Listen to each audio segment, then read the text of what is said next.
आयुर्वेद में नेत्र रोगों में हम एक व्याधि पढ़ते हैं वर्तम शर्करा, जिसके बारे में आचार्य सुश्रुत का श्लोक है। पीड़िका भी सुसूक्ष्माभिर घनाभिरभि समृता पीड़िका या खरा स्थूला सा गेया वर्तम शर्करा।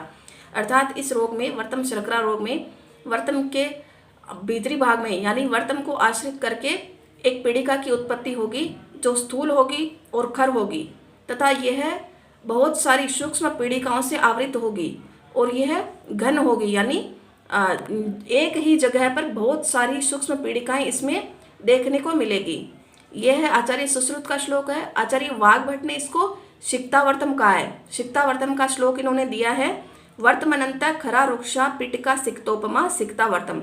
अर्थात जो वर्तम का अंत भाग है वहाँ पर खर, खुरदरी और रुक्ष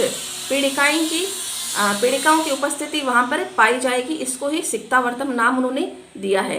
चिकित्सा में आचार्य सुश्रुत और वाग्भट दोनों ने इसमें लेखन कर्म का विधान किया है। इन्होंने एक श्लोक दिया है लेखन कर्म से संबंधित, कुंभिकिनी शर्करांच तथैवोत्संगिनीमपि कल्पयित्वा तु शस्त्रेण लिखेत पश्चात तंद्रित। अर्थात कुंभिकिनी रोग है, शर्करा और उत्संगिनी यानी वर्तम शर्करा का भी इन्होंने उल्लेख किया है। इन रोगों में शस्त्र से इसमें लेखन कर्म करना चाहिए।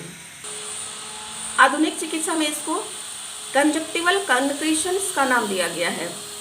इस व्याधि के अलावा एक अन्य व्याधि देखते हैं, अर्शोवर्तम।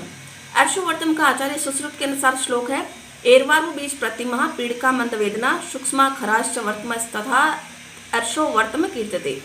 अर्थात इसमें वर्तम को आश्रित करके एक पीड़िका की उत्पत्ति होगी जो मंद वेदना युक्त होगी यानी उसमें पीड़ा होगी लेकिन थोड़ी कम होगी और यह एर्वारु बीज प्रतिमा यानी जो ककड़ी का बीज होता है उसके सदृश से होगी, आकार में सूक्ष्म होगी और खर होगी यानी इसको स्पर्श करने पर यह खुरदरी प्रतीत होगी। इसको ही अर्शोवर्तम नाम दिया गया है। आचार्य सुश्रुत के अनुसार यह त्रिदोषित साध्य व्याधि है और इसमें छेदन कर्म का विधान किया गया है। वाग्भट ने इसका वर्णन नहीं किया है अर्शोवर्तम का।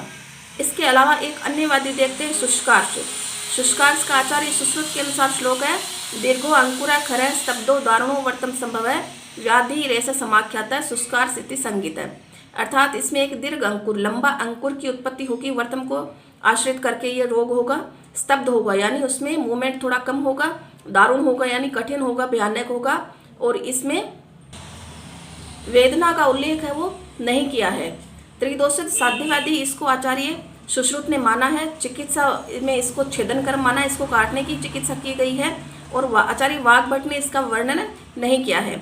मॉडर्न में इसको पॉलीपो पाल्पेब्रल कंजक्टिवा कह सकते हैं।